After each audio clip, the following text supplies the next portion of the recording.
दिसंबर आ चुका है। बिहार के सीतामढ़ी में अब काफी सर्दी पड़ने लगी है। इस गांव ने थोड़ी तरक्की कर ली है।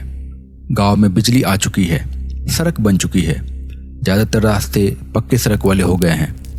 पर अभी भी गांव में कुछ कच्चे तो कुछ पक्के मकान आसपास दिख जाएंगे। लोग ज्यादातर खेती ही करते हैं, पर कुछ लोगों ने दुकानें भी खोल ली है। आमतौर पे तो कभी कभी दिसंबर के महीने में धूप भी नहीं निकलती, पर आज का दिन उनमें से एक नहीं है। आज थोड़ी धूप निकली है। गांव खुशहाल है, पर बरसात और जाड़ों की रातों में कुछ ऐसी ताकतें निकलती हैं जो इंसानी नहीं होती हैं, और अगर इनसे किसी का पाला पड़ जाए तो बचना बहुत मुश्किल होता है। गांव के बड़े बुजुर्ग अक्सर बच्चों को इन सब चीज़ों के किस्से सुनाते हैं और इनसे सावधान रहने के लिए कहते हैं, पर नौजवान बच्चे अक्सर ऐसी बातों को एक कान से सुन के दूसरे कान से निकाल देते हैं, पर उनके सम्मान के लिए पूरी बात सुन जरूर लेते हैं। दोपहर के 2 बज रहे हैं। गांव के कुछ लड़के मिलकर कुछ बात कर रहे हैं। दिसंबर जब खत्म होने वाला होता है तो गांव के लड़के आपस में मिलके पिकनिक करते हैं। पिकनिक भी बस नाम है। ये लोग बस मिलके कुछ खाना बनाते हैं, थोड़ी बातें करते हैं, थोड़ा गाना बजाना होता है और बस इतना ही। पिकनिक शाम को शुरू होती है और देर रात तक चलती है। फिर वहीं टेंट में सो जाते हैं गप मारते हुए। आज भी सब मिलके पिकनिक की तैयारी कर रहे हैं। भाई, महीना खत्म होने वाला है। इस बार की प्लानिंग अभी तक नहीं हुई। करनी है कि नहीं पिकनिक? हाँ, करनी है ना। पिकनिक ना हो ऐसा हुआ कभी? अरे तो कब करेंगे? कहाँ करनी है? क्या क्या बनेगा? सामान कौन लाएगा? कितना चंदा होगा? ये सब कब तय होगा? हाँ, तो इसमें कौन सी बड़ी बात है? अभी सब यहीं बैठे हैं, तय कर लेते हैं अभी ही। इसके बाद वो लोग बातें करने लगे। तय किया गया कि पिकनिक कहाँ मनाई जाएगी और क्या क्या किया जाएगा। तय हुआ कि लिट्टी और मुर्गा बनेगा। लिट्टी मुर्गा बिहार में बहुत चाव से खाया जाता है। ठीक है, सब तय हो गया। अब खर्चा का अंदाजा लग गया है। हर आदमी 100 रुपए देगा। पीपल के पास वाले किराना दुकान से चावल, तेल और ये सब मसाले ले लेंगे। और मुर्गा कौन सा? देसी की पोल्ट्री? वाह, 100 रुपए में देसी मुर्गा होता है जी। शाम को हाट लगेगा, वहीं से पोल्ट्री मुर्गा कटवा लेंगे। बाकी अब कौन क्या काम करेगा वो तो लोगों के नंबर पे ही तय होगा। तय हुआ कि 25 दिसंबर को लिट्टी मुर्गा का पिकनिक होगा। 23 दिसंबर तक लोगों ने घर घर घूम के चंदा इकट्ठा कर लिया। डिसाइड हुआ कि गांव में ही खंडहर के पास वाले मैदान में या उसके आसपास पिकनिक की जाएगी। 25 तारीख आ गई। दोपहर से सारी तैयारी शुरू हो गई। 2 लोगों को काम मिला हाट से मुर्गा लेके आने का। बाकी 2 लोगों को काम मिला किराना दुकान से सामान लेके आने का, और 2 लोगों को काम मिला टेंट बनाने का। तब तक अमित अपने घर से निकल रहा था। घर के बाहर उसके दादा बैठ के धूप सेक रहे थे। उन्होंने अमित से पूछा, बबुआ कहाँ जाता रहो? अरे बाबा, लिट्टी मुर्गा का प्लान है दोस्तों के साथ, वही जा रहा हूं। अच्छा, कहाँ पे बना रहे हो?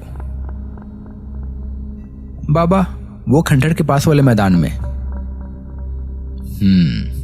बाबा थोड़ी सोच में पड़ गए। फिर उन्होंने कहा, अच्छा, पर ध्यान रखना, गांव में बहुत सी ऐसी चीजें होती हैं जो रात को निकलती हैं, और जाड़ों के दिनों में तो और भी, और मांस मछली पे आ जाती है।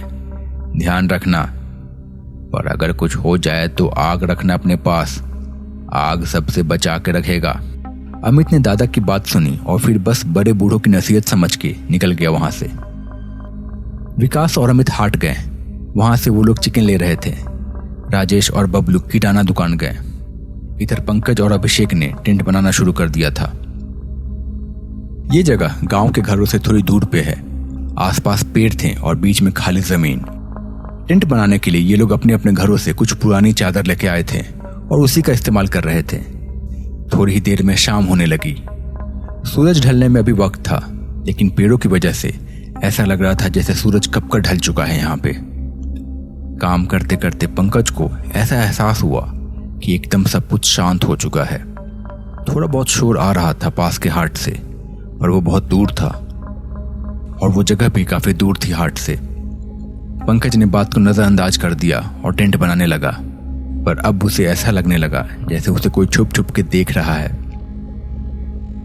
उसने गौर से पेड़ों की ओर देखा। अचानक उसे ऐसा लगा जैसे एक परछाई पेड़ों के पीछे से पार हुई। वो थोड़ा घबरा गया।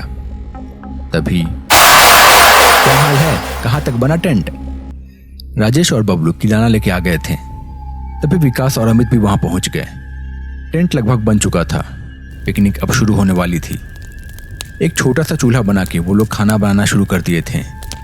एक चूल्हे पे अमित मुर्गा बना रहा था और बगल में विकास, पंकज और बबलू उपलों के ऊपर लिट्टी पका रहे थे।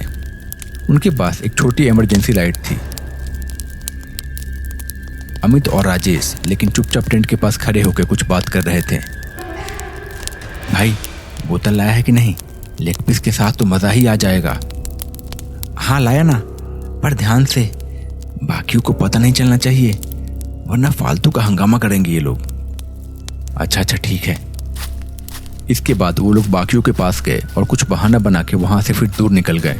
धीरे धीरे वो लोग वहां से थोड़ी दूर आए। हाँ भाई, निकाल अब। राजेश शराब की बोतल निकालने वाला था कि तभी वहां थोड़े दूर पे अंदर उन्हें एक छोटा सा घर दिखाई दिया जिसमें बत्ती जल रही थी। अब शाम लगभग हो चुकी थी। यार, ये घर किसका है? ये तो पहले कभी नहीं देखा हमने। यहाँ अकेले कौन रहता होगा? पर तभी उन दोनों को झोपड़ी में बबलू और पंकज दिखे। अरे, ये बबलू और पंकज है ना? इनका काम हो गया? इतनी जल्दी बन भी क्या लिट्टी? मुझे लगता है इन्होंने भी अपना कुछ प्लान बनाया है। हाँ ना, चल देखते हैं और रंगे हाथों पकड़ते हैं ये लोग क्या कर रहे हैं। अभिषेक और राजेश उस घर की ओर चल पड़े। थोड़ी देर में वो लोग मकान के पास पहुंचे। उन्होंने देखा कि अंदर बबलू और पंकज चुपके से कुछ खा रहे थे। वो अंदर पहुंच गए और उन्होंने पूछा, वाह, यहाँ अकेले अकेले मुर्गा खत्म किया जा रहा है, इतनी जल्दी बन भी गया? अरे नहीं, ये तो हम बाजार से कलेजी फ्राई लेके आए थे अपने पैसों से अलग से, तो वही थोड़ा बहुत। आओ तुम लोग भी खा लो, पर बाकियों को मत बताना, वरना वो लोग भी आ जाएंगे और मांग लेंगे। हाँ, पर ये घर किसका है और तुम लोग यहाँ कैसे? किसी ने कुछ बोला नहीं? अरे, ये घर मेरे एक दोस्त के चाचा का है। वो लोग बाहर गए हैं तो मैंने चाबी मांग ली, खा के यहीं सो जाएंगे। अच्छा, तुम लोग बातें करो, करना है तो मैं तो खा लेता हूँ। हाँ, मैं भी, मुझे भी खाना है। इसके बाद अभिषेक और राजेश दोनों खाने लगे। थोड़ा सा खाने के बाद ही उन दोनों को बहुत जोर की नींद आने लगी और वो दोनों उधर ही सो गए। बबलू और पंकज उन्हें देख के धीमे धीमे मुस्कुराने लगे। कुछ बहुत ही अलग था उस मुस्कान में, कुछ गहरा और शैतानी। इधर टेंट के पास अमित अभी भी मुर्गा बना रहा था। पता नहीं ये दोनों कहाँ गए, इतनी देर से गायब है, क्या कर रहे हैं? पास में ही विकास, पंकज और बबलू अभी भी लिट्टी बना रहे थे। हाँ यार, लिट्टी तो लगभग बन गई, देखना पड़ेगा कहाँ गए ये लोग, वरना आते आते उनके सब ठंडा हो जाएगा। मुझे तो कुछ गड़बड़ लग रही है। मुझे डर लग रहा है उन्हें कुछ हुआ ना हो। मुझे लगता है इन पेड़ों के पास कोई बहुत ही खतरनाक जंगली जानवर है। आज शाम को टेंट बनाते वक्त मुझे उनके होने का एहसास हुआ था। मुझे ऐसा लगा कि पेड़ों के पीछे से कुछ बहुत तेजी से निकल गया। उनकी बात सुन के सब सोच में पड़ गए।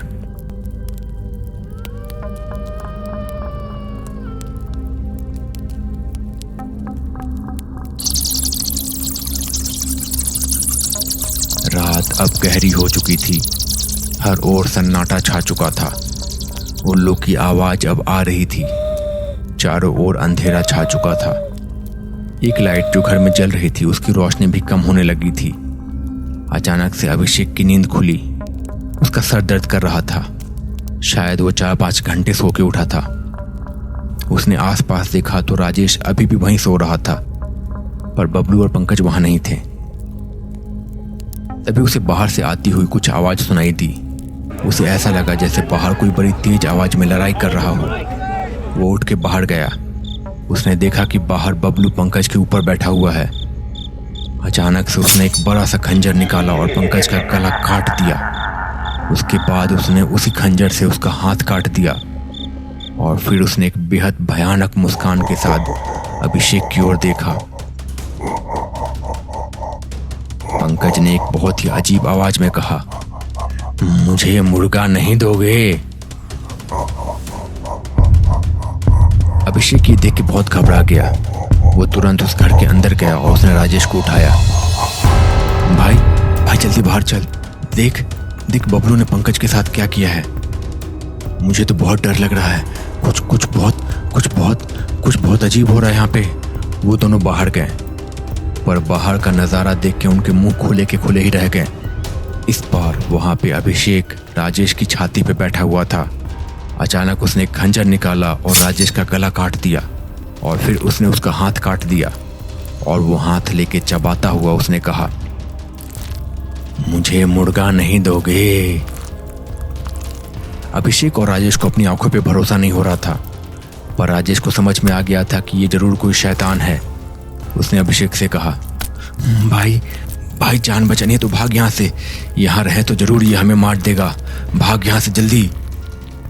राजेश और अभिषेक दोनों वहां से भागने लगे। उनके पीछे पीछे अभिषेक भी भाग रहा था, पर फिर उसने एक बूढ़े आदमी का रूप ले लिया।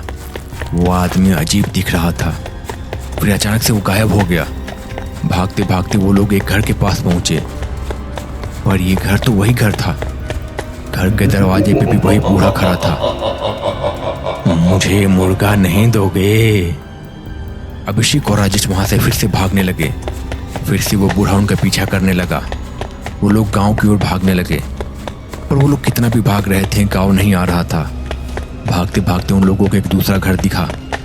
वो लोग उस घर की ओर भागने लगे, पर फिर जब उन्होंने उस घर को देखा तो ये वही घर था। वो बूढ़ा उसी घर के दरवाजे पे खड़ा था और उसने फिर से कहा, मुझे मुर्गा नहीं दोगे?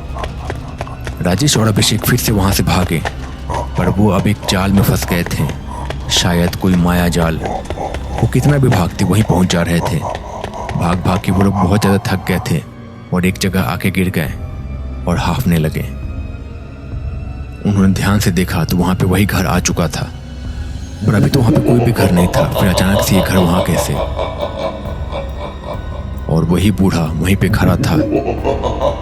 मुझे मुर्गा नहीं दोगे? वो बूढ़ा अब अजीब से हंसते हुए उनकी ओर बढ़ने लगा। थोड़ी देर में धीरे धीरे वो शैतान अपने असली रूप में आने लगा। इसकी आंखें बहुत अजीब थी, बेहद भयानक सा चेहरा, और अजीब से सूखे हुए हाथ और पैर, और खसखस वाली अजीब सी हंसी। वो उनकी ओर बढ़ने लगा। वो लोग हिलना चाह रहे थे पर हिल नहीं पा रहे थे। वो बेहद थक भी चुके थे। उन्हें अपना अंत सामने दिख रहा था। धीरे धीरे वो उनके पास पहुंच गया और अपना मुंह खोलने लगा, और उसका मुंह बहुत बड़ा सा खुलने लगा। पर तभी वहां बाकी लोग आ गए। अमित अपने साथ जलते हुए उपलों की आग लेके आया था।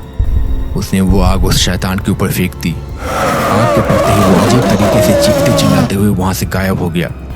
जब तुम लोग आधे घंटे तक वापस नहीं आए, तब पंकज ने बताया कि पेड़ों के पास कोई बहुत बड़ा जंगली जानवर दिखा था इसे, और इसे ऐसा भी लग रहा था जैसे कोई छुप छुप के इसे देख रहा है। तब मुझे अपने दादा की बात याद आई। मैं समझ गया था कुछ गड़बड़ तो है। मतलब हमें गए हुए बस आधा घंटा बीता है। हाँ, बस आधा घंटा। चलो अब यहाँ से जो भी खाना बनाया है यही रहने दो, फिर से बना लेंगे किसी अच्छी जगह पे। ये जगह सही नहीं है। मुझे लगता है कि ये सब कुछ छलावा था बहुत बड़ा सा। इसके बाद वो सब वहां से निकल आए अपने अपने घर, और खाना शायद किसी और को मिल गया था। गांव में अक्सर ऐसी चीजें कहीं कहीं मिल जाती है। तो दोस्तों, कैसी लगी आपको ये कहानी? अगर आपको ये कहानी पसंद आई है तो अपना नाम और कहां से देख रहे हैं ये कहानी लिखना ना भूले कमेंट में, और बताइए कि कैसी लगी आपको ये कहानी। मुझे बहुत अच्छा लगता है आपके कमेंट्स पढ़ के। मैं मिलता हूँ बहुत जल्द एक नई वीडियो के साथ और एक नई कहानी के साथ। तब तक अपना ख्याल रखिए। Bye bye.